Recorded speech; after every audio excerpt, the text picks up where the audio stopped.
You found your way to the Winning Tactics podcast with host Adam Sinkus.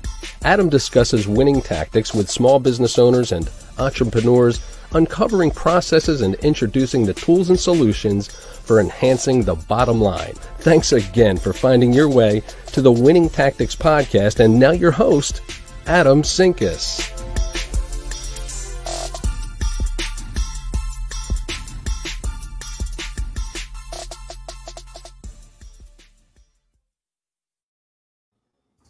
All right. Happy Thursday, LinkedIn world, Facebook world, and eventually YouTube world. You will see this as soon as I can get it posted. It is Thursday, May 28th. The only reason I know that is because I looked at my calendar before I started the broadcast. I am excited today to bring Mila DeChant to the show. She is an absolutely amazing person. I had the pleasure of joining her on some Friday shenanigans on her live show about a month and a half ago. It's been quite a few weeks. But I am going to let Mila introduce herself. Tell us a little bit about who you are and what you do. Absolutely. Well, thank you for having me. Yeah, I love your background, by the way. So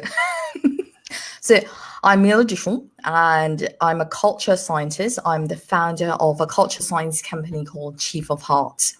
I do a lot of digging deep into culture and what makes a more conducive, sustainable culture. So a little bit backstory as to why I started my company. I was part of a Fortune 500 company. I was with Amazon Web Services for 3 years. The first team was fantastic. The second team was hell. The third team was what is worse than hell? I do not know. So I had experienced a lot of demonizing behavior. It was such a toxic environment to a point where it triggered me to stand on top of a building ready to commit suicide in 2018, because all I heard, the narrative which was told to me was, you're not good enough, you're a foreigner, you can't speak English, you can't present, you can't do this, you can't do that, your work is not great, despite the fact that I automated and launched multiple programs for 3 different regions, EMEA, APAC, and America, and saved $500,000 for the company. And that kind of created a tug of war between me and what was being said. So I was like, it must be true. So I stood on top of a building ready to commit suicide. And that was the defining factor for me. I was like, I heard a voice, and my sister texted me. My sister had no clue what was going on. And she said, I had a feeling something was not right. Are you okay?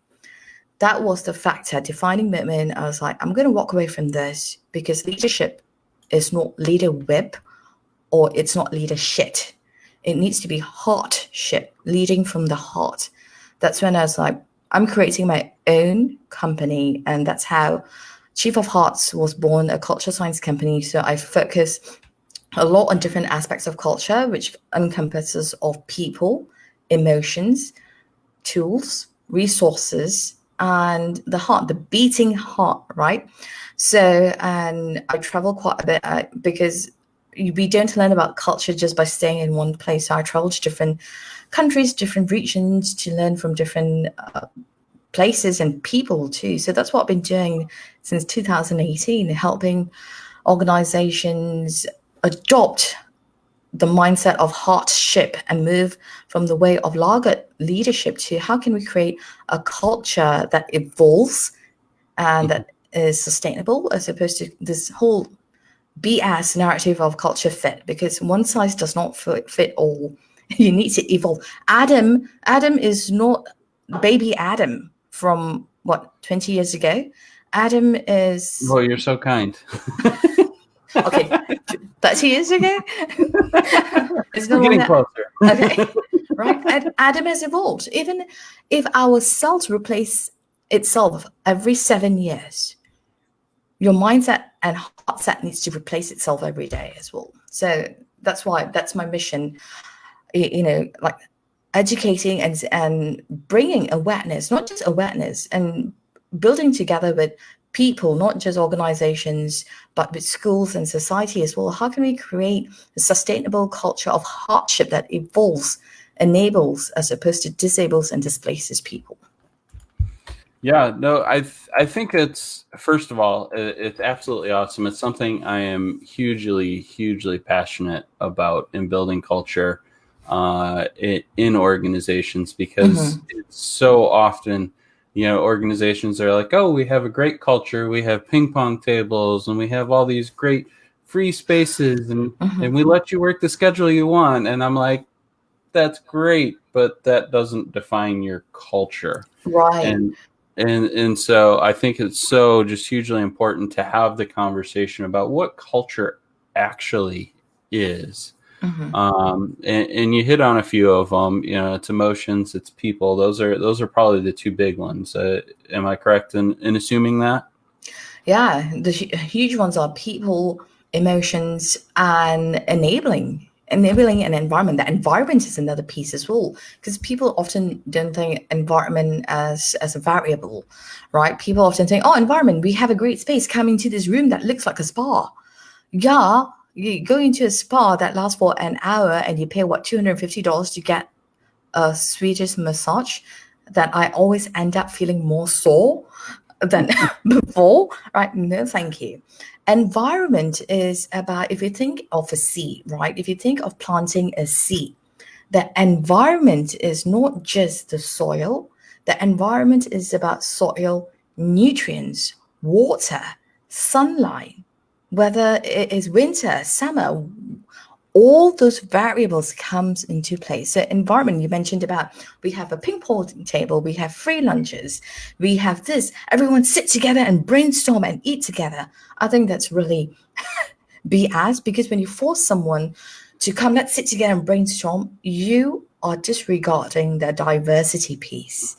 Culture is also about diversity, and diversity is an integral part of building a culture. It does not belong in the bloody basement. I repeat myself. Diversity does not belong in the bloody basement in a corner right beside the storeroom or the water tank room. It gives me bad images. Yeah. No, you are absolutely right.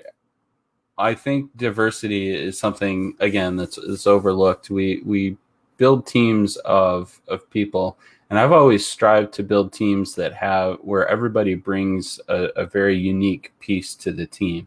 And it's not that the team couldn't function without them, because that would be crippling from a business standpoint. But the theory behind it is that the team can function much more successfully if everybody is bringing a unique perspective and a unique space to the project, to the daily work, to whatever team you're building in that space. So I absolutely love that. Let's talk a little bit about the people perspective. I want to kind of go through those, right? So from a people perspective, what do you find organizations feel about their culture, from the top person, the C-suite people, down to the actual people doing the work? What are you finding in organizations typically with culture and understanding that culture? So I always believe in working backwards, right? Well, it's my engineering mind. My background is in chemical engineering as well, and human conditioning and culture science. So I always go back to my engineering background. How do we work backwards, right? Because as a chemical engineer, I remember like always doing experiments. Like every experiment that we do, we always find the optimal piece. Like, what are all these variables giving me? What are all these variables speaking to me about? So that's exactly how I approach the situation with people. And I always start not from C-suite, because they don't see what's going on, because middle management kind of put a gatekeeper on everything else too. So you always have got to find information and data from people, from the entry level, from the janitor level. How are they being treated? And then you kind of like speak to more people, right? Because a janitor position in a company can can kind of morph into the janitor can become a receptionist. A receptionist can become an entry level. An entry level can one day become the CEO. So that starts with people as well. So that's how I always work backwards. What are the problems that you are undergoing? And usually most of the time you find a lot of gaps, a lot of discombobulation. And when I speak with people are like, oh yeah, we have already filled out a survey, we have already given feedback, and nothing is going on. And that's another layer, right? Like, why are you taking pulse surveys? All right, I've got a big problem with pulse surveys too. Stop pulse surveys in your organization, right? It's like, do you do pulse surveys with your kids? Like, hey, pulse survey, tell me how mom and dad are doing. No, you really build that relationship with your children, right? You really build that relationship with friends. You really build that relationship with someone whom you want to date. So why not treat your people in your organizations like that? I know it's massive, but at the same time, build and really talk with people like what works for them, and then you take it up. And most of the time that I've seen in organizations is the middle management, where it's a huge stop where they are trying to like speak about, oh no, I've been in this position for 15 years, I've got more experience than you. The huge factor that I've been unraveling in a lot of organizations where that is a culture discombobulation is because of people, not people from the entry levels or, who are below the middle management, but people who are in the middle management, not all of them, but majority of them, because their egos are being hurt. They come from a position or lens of, I am in power, I have 15 years of experience, I know better than you. No, you don't. 15 years of experience becomes obsolete when things are evolving. Your dress from 15 years ago or your trousers from 15 years ago, does it still fit you? If it doesn't fit you, then let's rethink about how people are, how your ego should be too. So that's where another roadblock happens. I've been finding a lot of middle management, they are trying to save their position through ego, or they become really comfortable at that level. And that is where everything comes like a bottleneck. That you can't have growth. Yeah, no, I think it's really interesting you mentioned middle management, and I agree with that. I 100% agree with your perspective on that. I think there's another piece to it, though, too. A lot of those middle managers, one, they came from the positions that they're now overseeing, right? So they were an entry level, they were a mid-level contributor role for 10 years, 5 years, whatever it was, and have moved into that position. So that's, I think, part of where that ego comes from.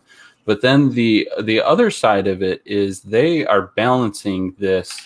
Their top level is worried about the numbers. Their bottom level is worried about, how do I feel about coming to work today and doing my job, right? And so they sit in this like weird. I've always felt they sat, and even when I was in those roles, in this weird space where you have very conflicting perspectives on both sides of you.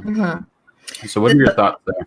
That's a very interesting point that you brought up. And I also want to highlight that not all people, people do come up from the bottom, right? And like just from some of the experiences that I have been immersed in, I find that people who do build up, like started from the bottom, now we are here, or I like that song too, but those people who started from the bottom and then they climb their way up the middle management, those who practice heartship, right?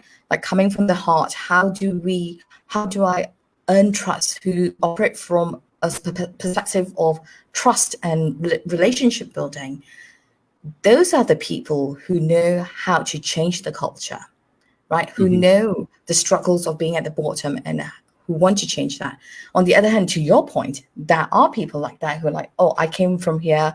This is what my manager did to me, so I'm going to mirror that behavior. A lot of mirroring goes on too. And at the same time, it goes back to the ego. It also depends on the person, because when a person kind of like digests power, ego in a very different manner from a very egocentrical perspective, then their concept of leadership become misconstrued in such a way that I'm going to bark, you're going to listen to me. So it doesn't matter whether you have 15 years of experience or whether you climbed from the bottom and then now you're here. It all boils down to whether you have empathy, whether you truly relate to people. You can be an empathetic person. You can be a person who really can deliver and yet maintain and get stakeholders buy-in. So that's another thing that a lot of organizations are craving for, getting stakeholders buy-ins. And what does those buy-ins look like? It's relationship building. It's trust, a culture of trust, a culture of relationship building. I'm not saying relationship building as to, if you do this for me, I'll do this. If you do this for me, I'll promote you. No. Relationship building is about, how can I listen to you? How can I bring our differences together? Right? That's diversity right there. How can I bring your difference of opinion and my difference of opinion? How can I bring the opinions of people I am representing under me, all those hundreds of people under me who are miserable? How can I bring that visibility? How can we find a middle ground to move forward and still maintain your business? But business and your profits are not possible without your people. It's not written on investment. It's written on individualism, written on impact, written on intention. And most importantly, it's written on your hearts. So that is what needs to happen. That's the other piece that needs to happen. And people need to realize that. It is not about, I came from here, I'm here, I have the power, but it's also about, let's check my ego. Let's check what's going on. Because a lot of people have this misconception too. A lot of people think if you're an individual contributor, you're not a leader. But there's a leader in everyone. A follower is a leader. A leader is a follower, right? Without you following, you can't become a leader. And that's the mindset people need to change. There are two types. I'm going to call it people enabler. There are two types of leaders who enable people. You can be an individual contributor where you build software to humanize processes, to humanize the workplace. Or you become like I'm not going to say a manager, an enabler, in another form of an enabler where you lift people up, where you say, these are your strengths. These are your unique skills. All right, let me be your sponsor. Or let me find another sponsor. I'm not going to use the word mentor. Sponsor. Find another sponsor in the organization that will bring you to where you are from now, right now, to where you want to be. That is what leadership is all about. That's what valuing people. That's the culture that should become and that should be evolving. Eliminate the narrative of culture fit too. So when we want to focus on people, there are so many variables: the environment, the emotion, the enablement piece. The enablement piece is deeply rooted into environment. Like I said, a seed can't grow without nutrients, soil, sun, rain. Winter, everything hibernates, right? Hot, scorching sun, like Australian fires, it kills. So we need to create a conducive environment that really enables, regardless whether someone else is putting like all those expectations on you. And then that brings me to the next point: culture of expectation. Expectation is like, let me give you this example. It's like you're dating someone, and then your wife, right? And like, even my husband, if I say, I expect you to do this, I expect you to get naked at this time, like, sorry, like that's not going to work, right? Or I expect you to cook dinner at this time. You are treating someone else from a lens of slavery. Like, expectation triggers that, oh, slave mode. I'm going to use the word slave because if you look at relationships, let it be romantic relationships, personal relationships, friendships, what kills these relationships are expectations, because it comes from a very singular lens. I hired you. You are expected to do this. If you can't do this, you're out. Have you thought about what the other person sees, how the other person sees? So we really need to redefine the culture of expectation as well, because expectation is only possible with people. And relationship building is only possible when we relook expectations as to what expectations are. How can we remove expectations into collaborative coalitions? I love that, collaborative coalitions. I think expectations is really, really interesting, though, because you mentioned, as an employer, I hire you, I expect you to do the job. But I think as a job seeker or as a potential employee, you have expectations as well that the organization is going to pay you fair, treat you fair, provide you opportunities to meet your goals and your expectations for yourself. And so I think a lot of times that piece is forgotten, that the expectations, I don't think we can ever get away from them, but if we can realize that they're a two-way street, then we can win with expectations. Right. And you highlighted another good point. You mentioned about, we had to think about the company's expectations as well.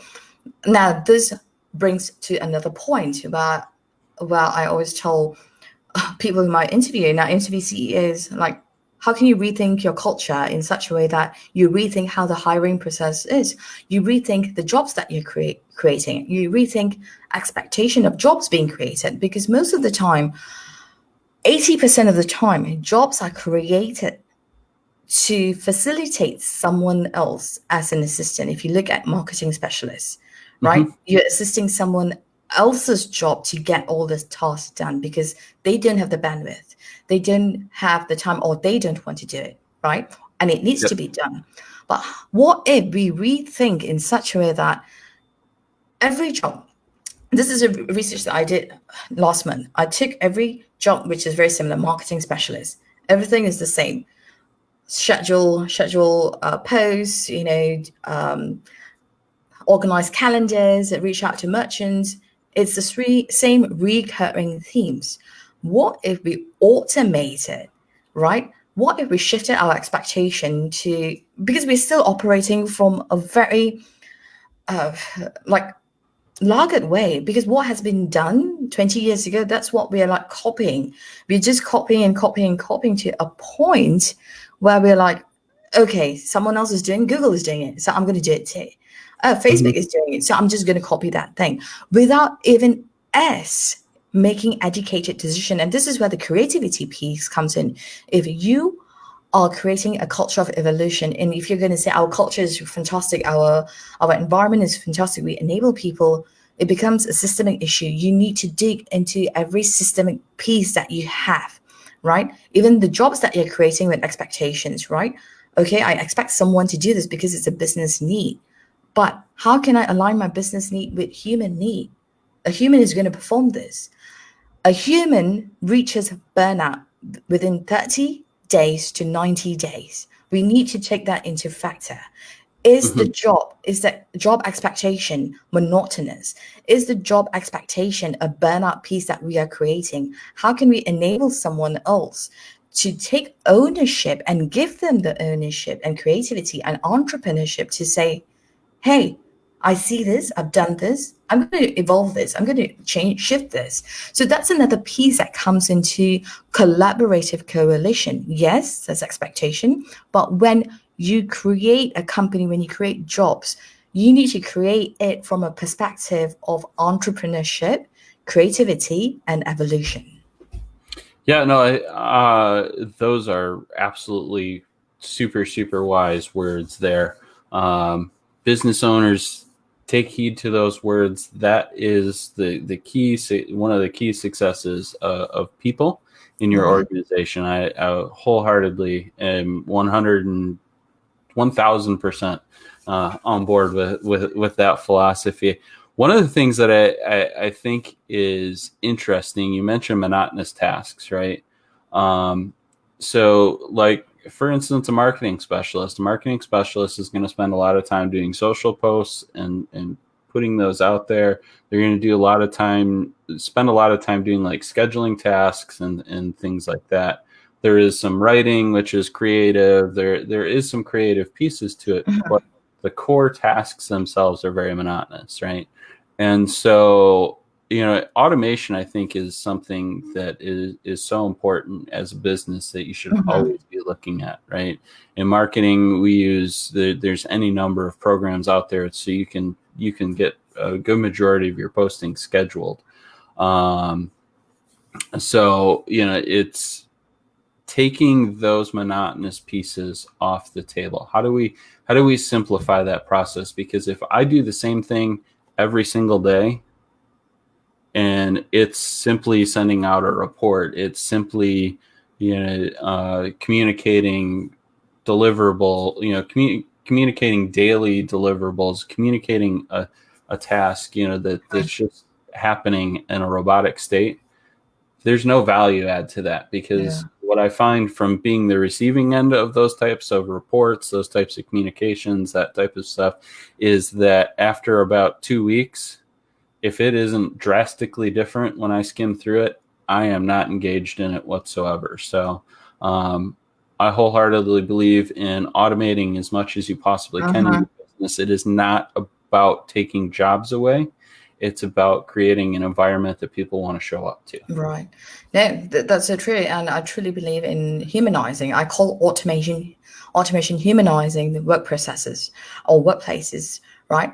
Because to your point, like scheduling, like there's no point. Like if daily deliverables, if you are just like automating and producing this, showing data, like it's mindless work, right? It's just like it's just like saying, oh, you're going to research, but you're going to research names and phone numbers of people for salespeople. That's not bloody research, right? So we need to have these processes where when we automate things, it alleviates someone's mental state, where it's like asking someone to go to like keep on digging a hole every single day for 10 hours, right? Mindless work, and come and report what did you find in the hole. When the same hole, just keep on digging. What do you find? Nothing. It burns you out. It deteriorates your creative skills. It deteriorates your brain. It deteriorates your motivation. It deteriorates your confidence. It deteriorates you as a person. It isolates your mind, your heart, your person, your purpose. It misaligns everything. And when we automate a lot of things, when we automate a lot of things, we are liberating our people. So let's say if a task takes 14 hours, right? 14 hours a day for someone to schedule to do the same thing over and over again, right? When we automate certain things and it liberates this person from 14 hours and it only takes them 4 hours or 2 hours, right? They now have 12 hours and work. All right, work should not be 14 hours. It should be 8 hours or less. I always say 4 hours a day. It liberates them of 6 hours. 6 hours, personal growth, creativity, what they want to build. Can you imagine this person building something in your organization to take you from here to up here? Yep. The undercurrent of all of this is that most leaders are not willing to do that. Most leaders is like, no, this is what you're going to do. This is what you're going to be doing for 10 years. Don't like it, go somewhere else. This destroys diversity. This destroys creativity. I 100% agree. You mentioned earlier on about talking to people about how you can help them get to their goals, their individual goals. And I think that's the thing that a lot of leaders miss, because as leaders, we have goals that we need to accomplish from our leaders, for the business, things like that. And so, really good call out to go, how can I help you get to your goals, right? And then the best leaders are the ones that can align the corporate goals with those goals, so everybody grows together. So I want to pause for a second. First of all, I want to say hello and welcome. We have Gabriel Leal on with us. Hi, Gabriel. He is absolutely awesome. Runs a show in the evening. So if you haven't checked out his show, totally check it out. But he does have a question for us. So he wants to know about having empathy in the corporate world. What's your take on empathy in the corporate world? Sure. This is my take on empathy. Empathy is not just should be present or must be present in corporate world. Empathy must be present in us in intrinsic ways, right? Not we all have empathy. It's just somehow along the way our empathy got buried and we have forgotten about our empathy. In the corporate world, you're dealing with people. Anywhere where you deal with people should be empathy. Empathy is about understanding your people, listening to people, accepting them. There's so much of talk about diversity, inclusion, and belonging. I say that is all BS if you're not willing to embrace acceptance. Acceptance is about, all right, how do I want to be accepted in this world? Will other people accept me for my opinions, for my thoughts? Will I accept them if they disagree with me? Acceptance piece is such an important factor to move to the next point of belonging. We cannot create a space of belonging from our own expectations, right? Okay, I expect you to show up this way. I expect you to work 14 hours a day. I expect you to deliver my business needs. And then I'll consider about your needs. No, it works backwards. We have to work backwards. All of us are engineers. All of us are scientists. We need to work backwards from how do you feel? How do you want to belong? You're coming here for a paycheck to sustain yourself, to put a roof over your head, to put food for not just for yourself, for your family, to support your disabled child, disabled parent, so many invisible things, right? If we are enabling our citizens, because it's our social responsibility when we give someone else a job, it's a social responsibility and an economic responsibility to create sustainable spaces, then it becomes imperative and a must responsibility for us to really value someone else from a very deep level about how can I hear you out? I want to understand you. Please speak with me. I'm here. I'm your partner, not an ally. I am your partner. I want to understand you. Please show me. Have the patience to learn the new language that they are speaking. I always relate empathy to this story. My mom got paralyzed 20 years ago. She's a stroke victim. She had a massive stroke that damaged her brain. She can't speak anymore. She's paralyzed absolutely on the right side, so she's on a wheelchair. She can't speak. She can't communicate. She depended on me and my sister, and now she depends on my sister. I learned empathy 20 years ago at a very deep level, where I had to relearn the language of what my mom spoke. It was no longer English. Whatever she says comes out as bye, bye, bye, bye, bye, bye. I had to really listen to her needs, how she wanted to be accepted, how she wanted to be treated, how she wanted to be loved. It's about listening to someone else.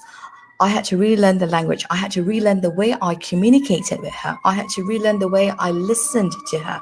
I had to relearn how I can be there for her the way that she wanted me to be there for her.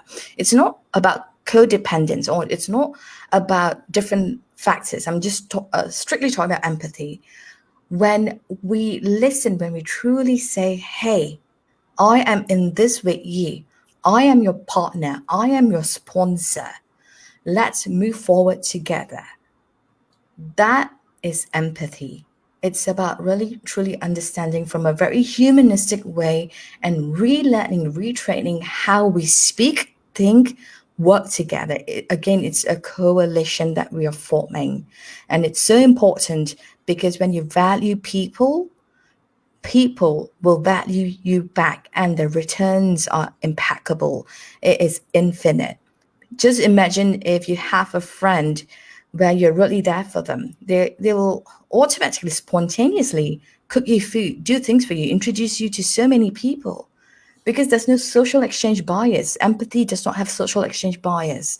Empathy comes from the heart, and the returns, it's just not one fruit. It's like a mango tree. Mm-hmm. No, first of all, so sorry to hear about your mom, but it's absolutely amazing how events that are so critical in our lives like that shape where and how we perceive and move forward. So, one of the things you said that was really interesting to me is getting back to the why for people, right? And as a leader, when I build a team, I've always in the interview asked people, why do you want to work here? And it's not to get because I think you have an awesome company. I will stop people dead in their tracks at that point. I'm like wholeheartedly like, you know what, look, I'm glad that you appreciate our company, but why are you looking for a job? Why are you looking to be a part of my team specifically? What are you looking to gain from this? Because I want to make sure that I can provide what you need, and then having those conversations when I'm not directly involved in the hiring process, but having those conversations with teams that I've become a part of, with people as well is I found to be equally as important in building that connection with people. Right. So. Yeah, that's a really great piece. I love that you said that. And I want to add what you said is I look at, like interviewing and joining a team, like friendships, right? I'm not going to say relationship because some people like find the hottest lady to date. I'm going to say friends. I'm going to say friendship, because when you truly find that friend, right, you want to be there for your friend. It's a dance. It's a dance of, oh, I can't dance, but let me learn how to dance together. You have disagreements, right? So it's about truly wanting to help each other. And I love that you said that it's about not just like, oh, you have ping pong tables, great culture, you have free lunches, but it's about how can we create that relationship of trust? Yep. I find, at a certain point, like money stops being the contributing factor for positions. And what I found is in my research about this is when you hit about the $60,000 to $70,000 range for most markets, that's when money stops being a primary factor for people, because they know they can go get a job anywhere making that money, and that supports their life. So, and what they're comfortable with. Obviously we all want to make more so we can have more, so we can be more. So whatever our reason for wanting to make more is, but at a certain point, money stops being the core focus and starts being a very secondary reason why we do things. A result, so to speak, as opposed to a reason. And so, that's what I've always thought was really interesting when people talk about, when you talk to people of different levels within a company about why they do what they do, and then you talk to the true entrepreneur, and they, for the most part, I mean, everybody wants to make money and wants to live comfortably. No doubt about that. But entrepreneurs, the true entrepreneurs, don't do it for the money. They do it because they're passionate about something and they love what they do. So I think if there's ways that you can find that passion in people, you can build teams that are just absolutely mind-blowingly successful. Right. And passion needs to align with purpose. It's all about purpose, because deep down people want to be accepted. Deep down people want to be valued, right? It's like, creating a space. And I posed this question on LinkedIn, and creating a space and saying, okay, I include you, but I will limit you. I'll include you, but I will ostracize you, right?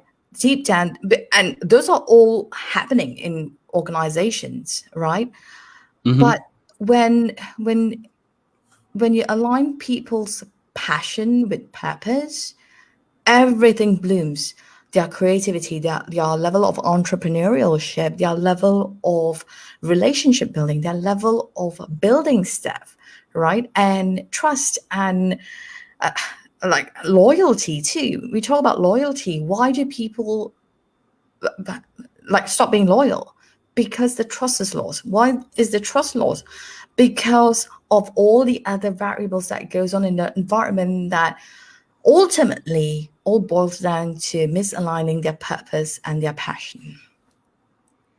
I love it. We are getting towards the end of time here, so we are going to wrap up. So first and foremost, Mila, what out of everything we've talked about today, what is that one thing that everybody should take away from our conversation today?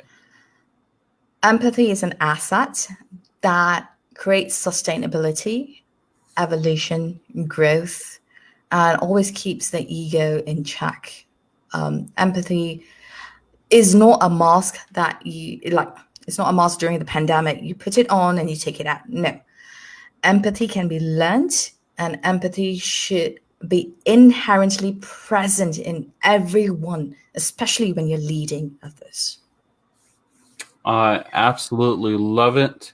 Empathy is, I think, one of the most important traits a leader can have in everything that they do. You know, even just looking at it from like a starting leader down, you know, if you don't have all the other leadership skills of organization and influence and things like that, if you start with empathy, everything else comes.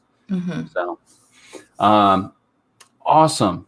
Great stuff. Where can people find you? Because they totally need to find you and read all of your other amazing stuff and see your show as well. Absolutely. So all my handles are the same. It's Mila DeChant, just like how my name is showing up.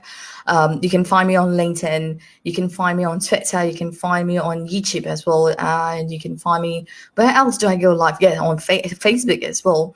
And then you can find my podcast, which is Heartship, the Now of Leadership, and is on iTunes and Spotify. So stalk me, at me, whatever that you want to do. Always happy to connect and really create those coalitions with people. Awesome. Well, I so much appreciate your time. I appreciate all of your amazing knowledge and thoughts around culture and people and empathy. Super important stuff to really help your business grow, no matter the size, whether it's 3 people in an office or 3,000 people in an office. It all comes into play all the time. Everybody that joined us for the show today, I appreciate your time as well. We will be back next Tuesday. I have no idea what next Tuesday brings yet. It's been one of those weeks, but should be another great show. And again, 1 p.m. Eastern Standard Time every Tuesday and Thursday. If you love what we do here, it is not a free endeavor. It does take time, effort, and a little bit of money. So you can hit me up, patreon.com/Adam Sinkus. Support the show. I appreciate that.